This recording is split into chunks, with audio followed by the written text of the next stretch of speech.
The scrapyard on the edge of the Tovan sector was a graveyard of forgotten things.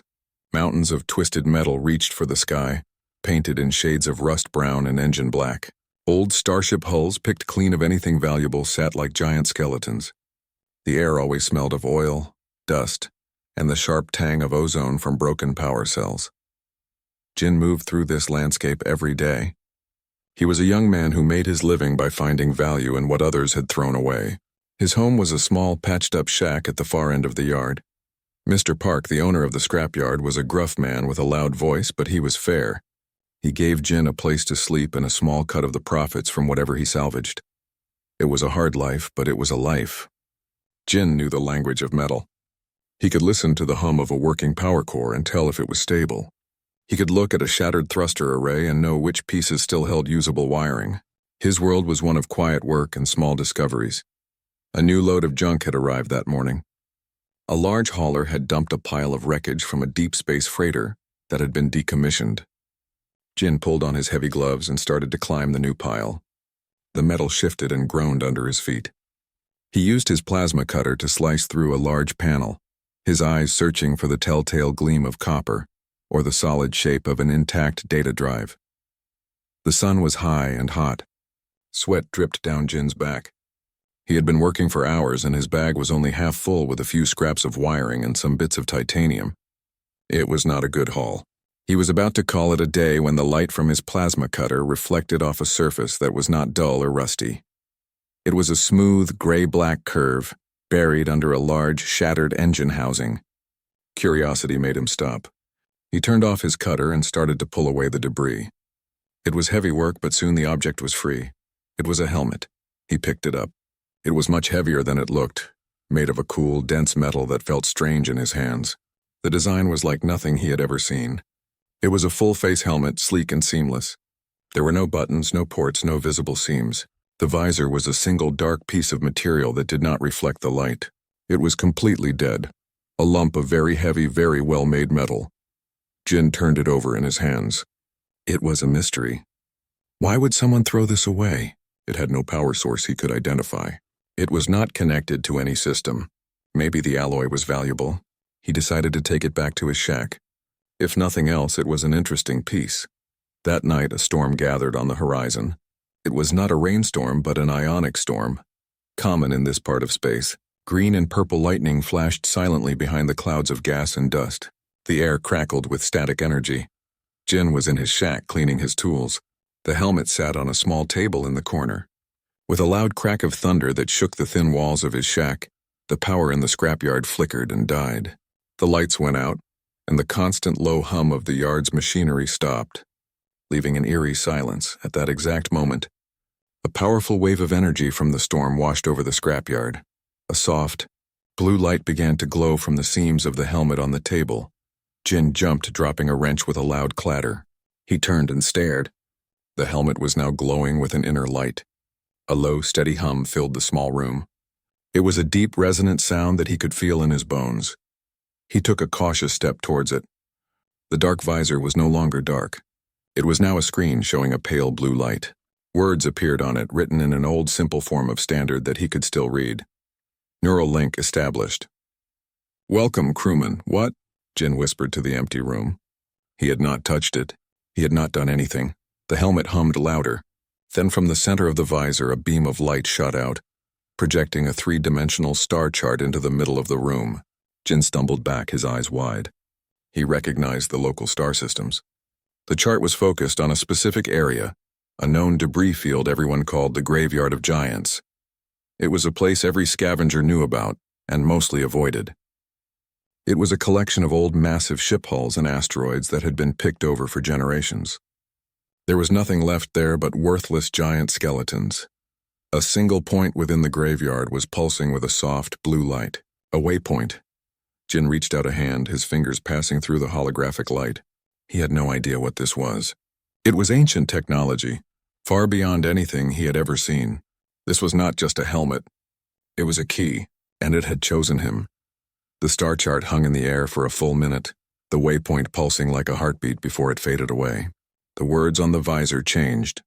Primary directive, return to the Aegis, awaiting command. Then the glow faded, and the hum quieted until it was gone.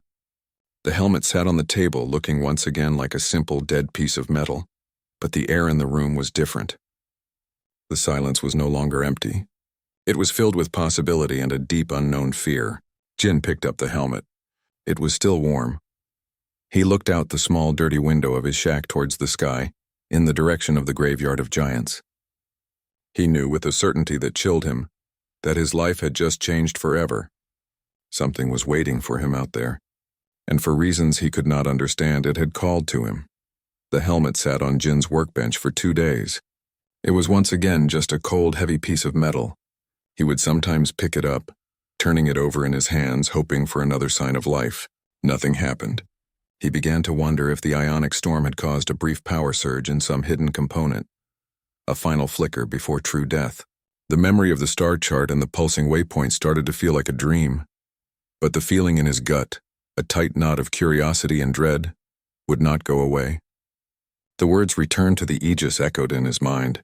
He had asked Mr. Park, who knew more about old ships than anyone, if he had ever heard of a ship called the Aegis. The old man had just grunted, wiping grease from his hands. Aegis? Sounds like an old Earth name, maybe a pre-Exodus warship. Nothing that would still be flying. Why, find a manifest with that name? Mr. Park had asked, his eyes sharp. No, Jin had lied quickly. Just heard the name somewhere. It sounded interesting. Mr. Park had shrugged and gone back to work, dismissing it, but Jin couldn't dismiss it. The pull was too strong. He was a scavenger. His entire life was built on finding things others had missed, and this was the biggest, most mysterious find of his life. He had to know what was out there. He knew he couldn't go to the graveyard of giants alone. Navigating the dense debris field required a skilled pilot and a ship, 2 things he did not have. There was only one person he could think of who might listen, and who he could halfway trust. Her name was Mina. She was a freelance pilot who occasionally passed through the scrapyard to buy cheap, refurbished parts for her ship, the Stray Comet. She was sharp, pragmatic, and known for being able to fly through an asteroid field without scratching her paint. She also had a reputation for being fair, if not particularly warm. Jin found her at the dusty spaceport cantina, sitting alone in a booth and studying a navigation chart on a data slate. She looked up as he approached, her expression neutral. Jin, if you're trying to sell me more of those reconditioned power converters, the last one blew out near the Kessel Rim. I almost lost my oxygen scrubbers. No, Jin said, sliding into the booth opposite her. This is different. I need a pilot. For a private trip. Mina raised an eyebrow. You leaving the scrapyard? What's the job? It's a retrieval. In the graveyard. She leaned back, folding her arms. The graveyard? Jin, there's nothing there. It's picked clean. It's a waste of fuel. And it's dangerous. The debris shifts constantly. It's a navigational nightmare. I have a precise location, Jin said, his voice low. I know there's something there. How could you possibly know that? She asked, her skepticism clear. This was the moment. He had to show her. He had brought the helmet, wrapped in an old cloth inside his bag. He glanced around the nearly empty cantina, then carefully placed the bundle on the table and unwrapped it. Mina stared at the dull, gray helmet. It looked utterly unremarkable. You want to risk my ship and my neck because of a piece of old armor? She said, her voice flat. It's not just armor, Jin insisted. He told her everything. The ionic storm, the blue light, the words on the visor, the star chart with the pulsing waypoint. He spoke quickly, his words tumbling out. He knew how it sounded, like the ravings of a scrapyard hermit who had spent too much time breathing fumes. When he finished, Mina was silent for a long time. She picked up the helmet, her pilot's eyes examining it closely. She noted its weight, the strange alloy, the complete lack of any visible technology. It's warm, she said, surprised. It does that sometimes, Jin said. She put it down. Let's say I believe you.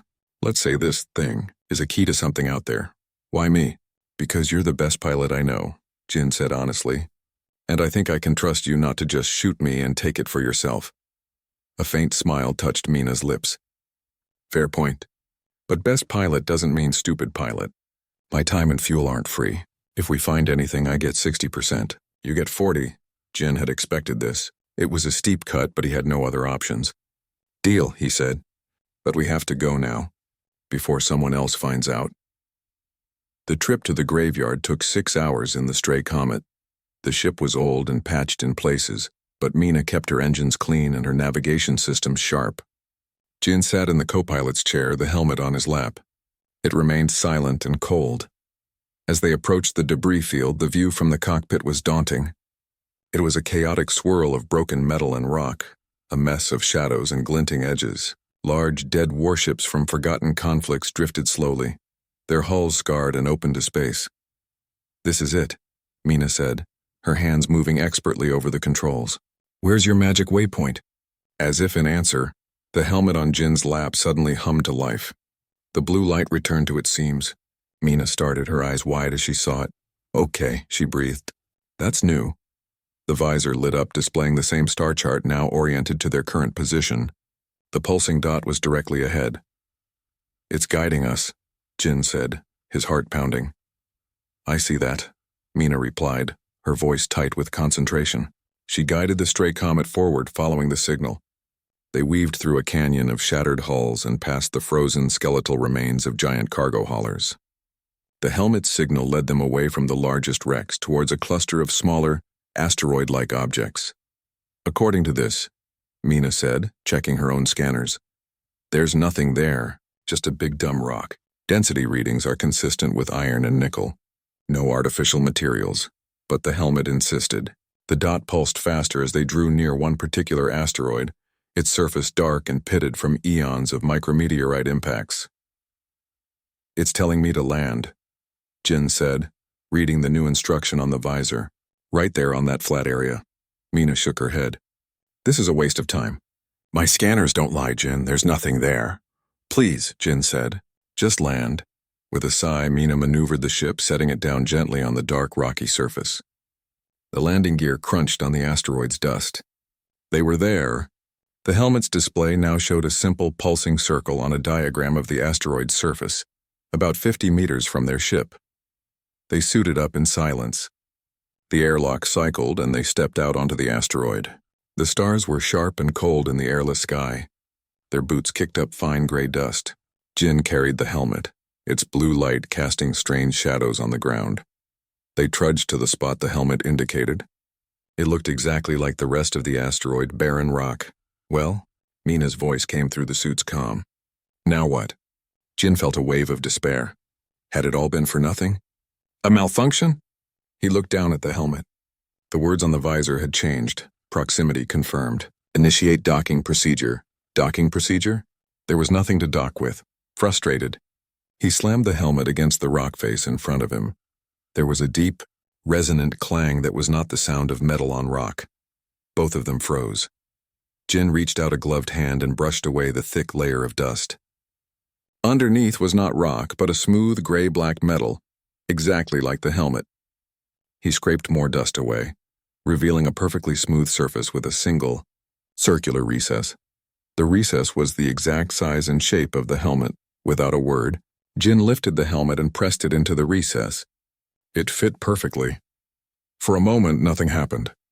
Then a deep vibration ran through the ground, so strong they could feel it through their boots.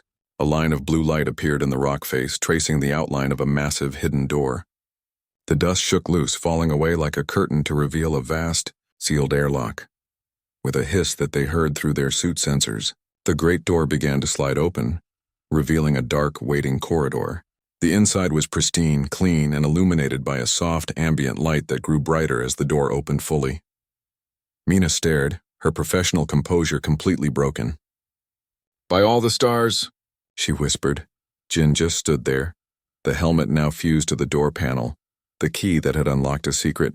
He took a step forward, then another, crossing the threshold from the dusty, real world of the scrapyard into the silent, waiting darkness of the Aegis. The air inside the ship was cold and still, but it was breathable. Jin and Mina took off their helmets, their breaths making small clouds in the air. The corridor was wide and clean, made of the same smooth gray-black metal as the helmet. Soft white lights glowed from the ceiling, lighting a path forward. They walked slowly, their footsteps echoing in the deep silence. The place felt ancient, but it was in perfect condition. It was like walking into a tomb that had been sealed for 1,000 years. "This is impossible," Mina whispered, her voice hushed. My scanners showed solid rock. How is this here? The helmet must have hidden it, Jin said. His own voice sounded small in the vast space. It knew how to find the door. The corridor ended in a large circular door. As they approached, it slid open without a sound. They stepped through and found themselves on the bridge. It was enormous.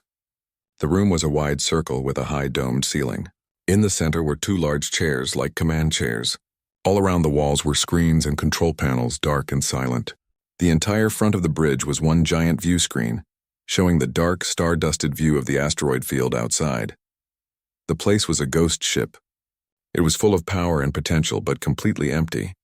Then a light appeared in the center of the room. It was a soft blue light that grew and took shape. It formed into the figure of a man. He was dressed in a crisp gray uniform that Jin had only ever seen in history files. His hair was short and his face was serious. He looked solid, but Jin could see the stars of the view screen faintly through his body. He was a hologram. The figure looked at them, his gaze calm and assessing. "I am Captain Lee of the Terran starship Aegis," the figure said. His voice was clear and echoed slightly in the quiet bridge. "State your designation and current stardate." Jin and Mina stood frozen.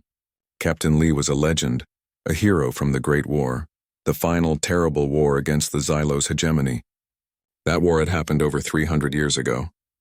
Humanity had lost. Their fleet was destroyed, their worlds taken. The survivors were scattered, hiding. Captain Lee and his ship, the Aegis, were supposed to have been destroyed in the last battle. You're a story," Jin stammered. "A history lesson. You can't be real."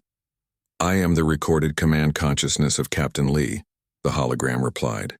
"A backup of his mind and memories, activated upon the ship's reawakening. The Aegis was not destroyed.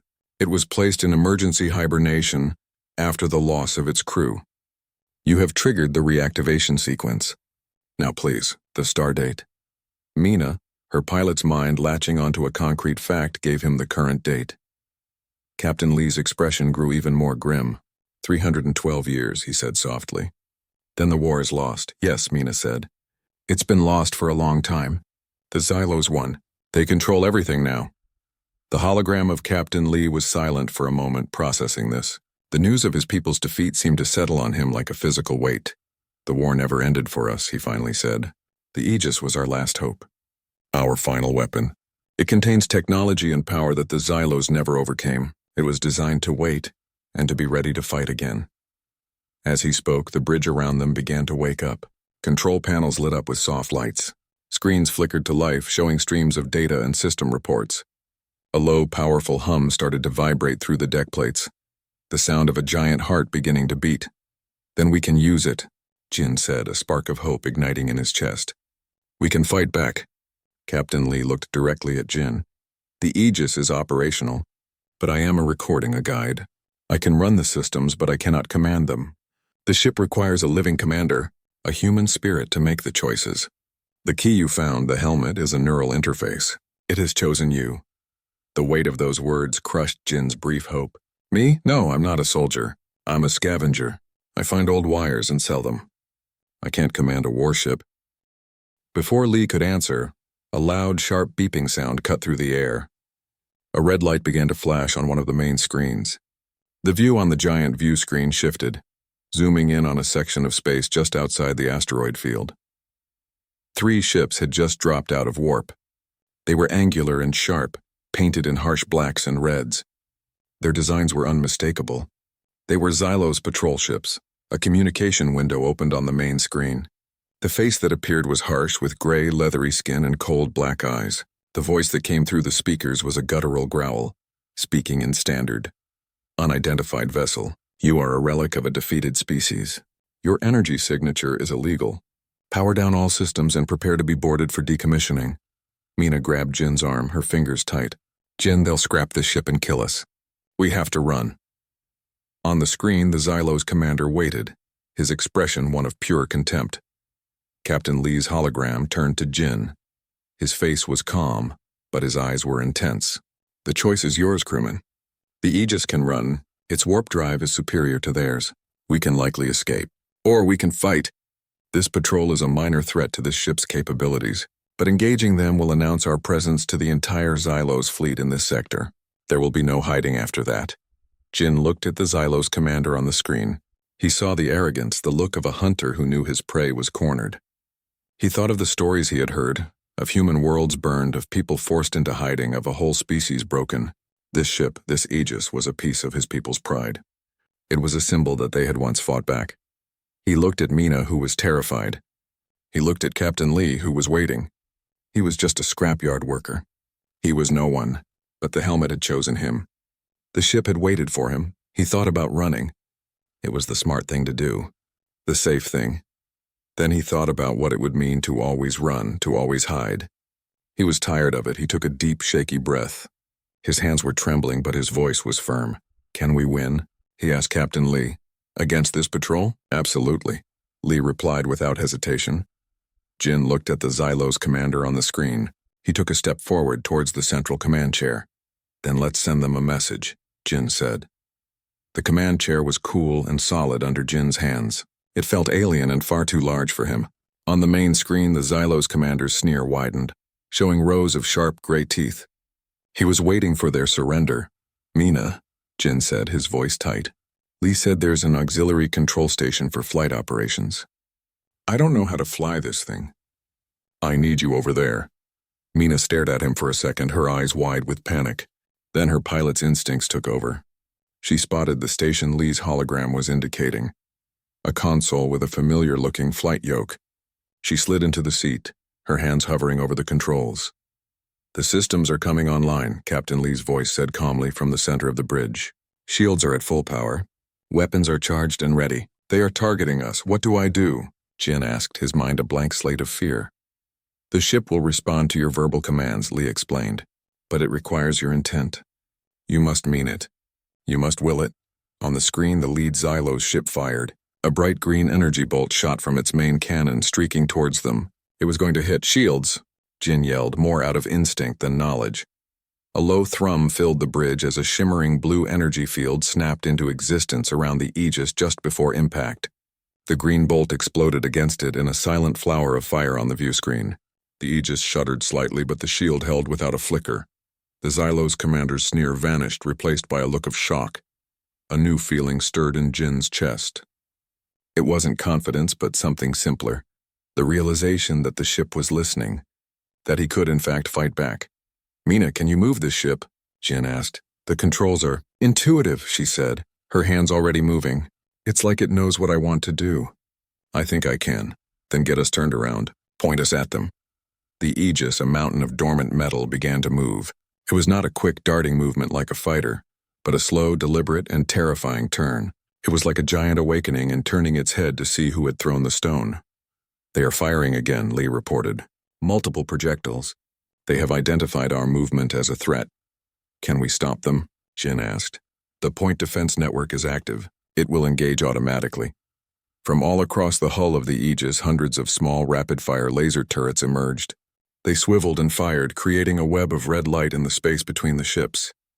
The Xylos missiles, fast and deadly, were instantly vaporized, exploding in a series of brief, harmless flashes. The bridge of the Aegis was silent and calm.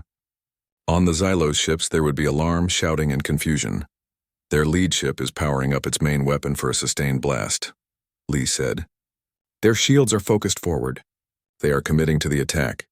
Jin's scavenger mind, used to looking for weaknesses, saw an opportunity. It was a crazy, dangerous thought, but it was the only one he had. "Mina, don't let them keep us in front of them. Move us, make them turn." "Lee, what's our biggest gun?" "The primary magnetic railgun. It fires a solid tungsten projectile. It is excessive for a ship of that size. Target their engines. Not to destroy, just to disable." Jin didn't know the right words, but he knew he didn't want to kill everyone if he didn't have to. He just wanted them to stop. "Aiming for a surgical strike requires precision," Lee said. "The ship is capable, but the target is maneuvering. Mina, you hear that? Give Lee a clean shot." Mina, her face a mask of concentration, pushed the controls. The Aegis, despite its immense size, moved with a surprising grace. She swung the massive ship around, forcing the lead Xylos vessel to turn to keep its main gun pointed at them. For a brief moment, the Xylos ship presented its side where its engine ports were exposed. "Target lock," Lee said. "Fire," Jin commanded. There was no loud noise. There was only a deep, visceral thump that they felt through the deck. On the view screen, a silvery streak, almost too fast to see, shot from the Aegis and crossed the space between the two ships. It did not explode. It simply punched straight through the Xylos ship's rear section, tearing through armor, shields, and machinery as if they were not there. A huge gash was ripped open in the enemy ship. Flames and debris billowed out into the vacuum. The Xylos ship's lights flickered and died. It drifted dead in space. The bridge was utterly silent. Jin stared at the wrecked ship. He had done that. He had given the order. The two remaining Xylos ships stopped firing. They hung in space for a moment as if their crews were too stunned to move. Then, without any further communication, they turned and began to power up their warp drives. "They are retreating," Captain Lee stated. "Let them go," Jin said, his voice quiet. He felt numb. The two Xylos ships vanished into flashes of light, fleeing at faster-than-light speeds. The battle was over. It had lasted less than 5 minutes. The blue glow of the shields faded away. The weapon systems powered down. The humming of the ship returned to its normal background level. The Aegis was once again quiet, floating serenely amidst the asteroids it had called home for centuries. Mina slowly stood up from her console. She walked over to Jin, who was still gripping the command chair, his knuckles white. "Jin," she said softly. He looked at her, his eyes full of a turmoil she had never seen in him before. I destroyed that ship." "You disabled it," she corrected him. "You gave them a chance. They were going to kill us. You protected us." Captain Lee's hologram watched them. The engagement was a total success. No damage to the Aegis. The enemy has been neutralized. But crewman Jin is correct to be concerned. The Xylos now know the Aegis is active. They will not send a patrol next time. They will send a fleet. A very large one. Jin finally let go of the chair and took a step back. The adrenaline was fading, leaving him shaky and exhausted. He was a scavenger from a scrapyard. He had just used a weapon from a forgotten age to fight a battle from a lost war. He had won, but he knew this was only the beginning. The silence that now filled the bridge was not the silence of peace. It was the silence before the storm. The silence on the bridge of the Aegis was heavy. Jin stared at the main view screen, where the damaged Xylos ship drifted. It was a dark shape against the stars, a monument to what had just happened.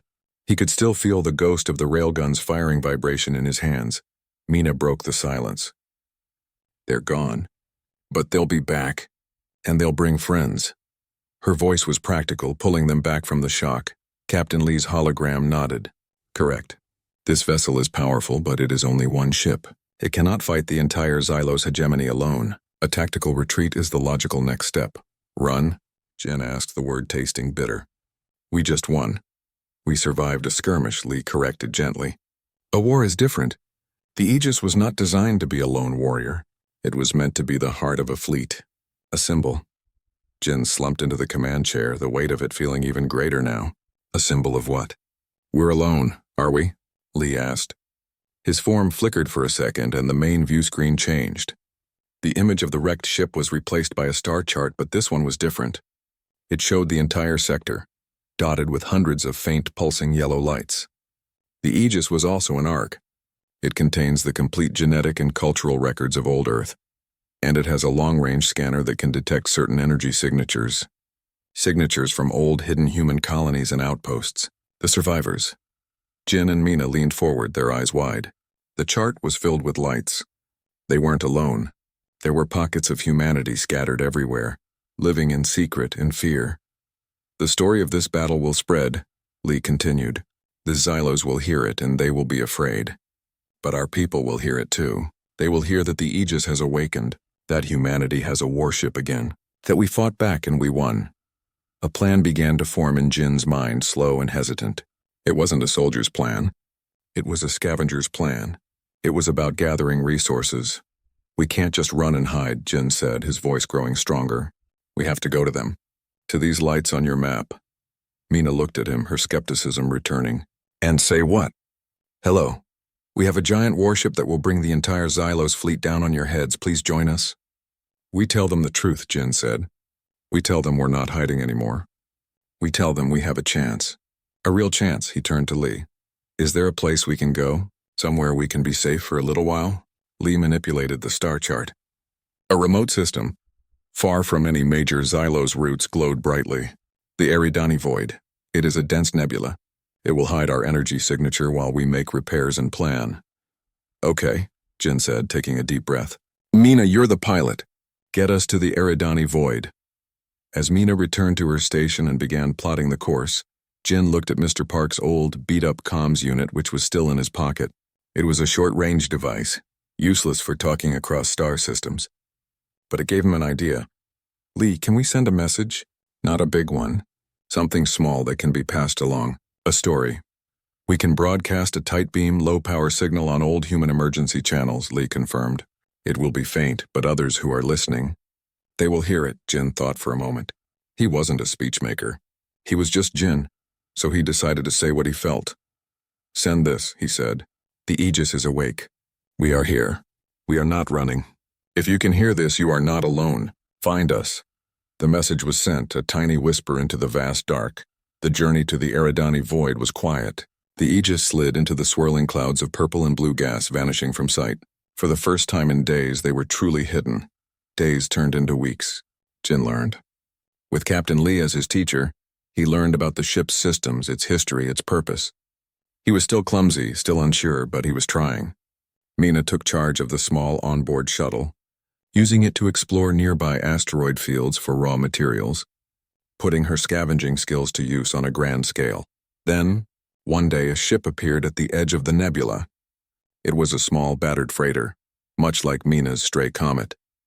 It was broadcasting an old human identification code on the same channel Jin had used for his message. Jin, his heart pounding, let it approach. The freighter docked in the Aegis's massive hangar bay. The ramp lowered and a family stepped out, a man, a woman, and 2 young children, their faces full of wonder and fear. The man looked at Jin, who was standing there in his simple scrapyard clothes. We heard the story, the man stammered. They said the old flag was flying again. Is it true? Jin just nodded. More ships came. A few at first, then a trickle, then a stream. Not warships. Freighters, miners, colony transports. They were farmers, engineers, mechanics, and teachers. They were people who had been living in the shadows for generations.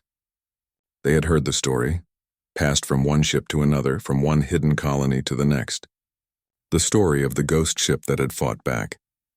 Mr. Park arrived on a rust bucket hauler, his gruff face breaking into a wide smile when he saw Jin.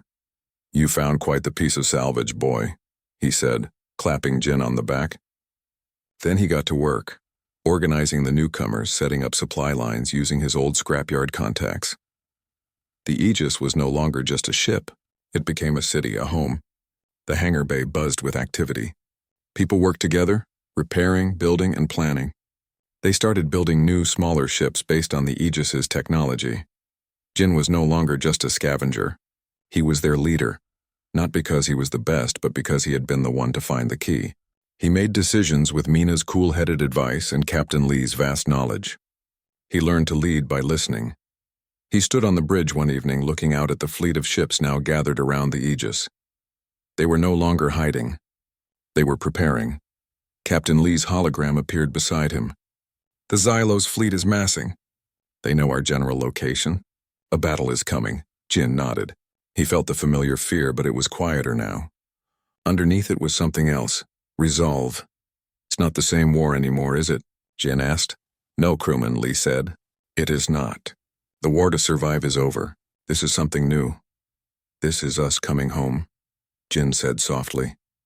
He looked at the stars, no longer as a scavenger looking for scraps, but as a commander looking at a future. They had awakened a warship, but in doing so they had awakened something else, something the Xylos could never truly destroy. Hope. The reclamation had begun.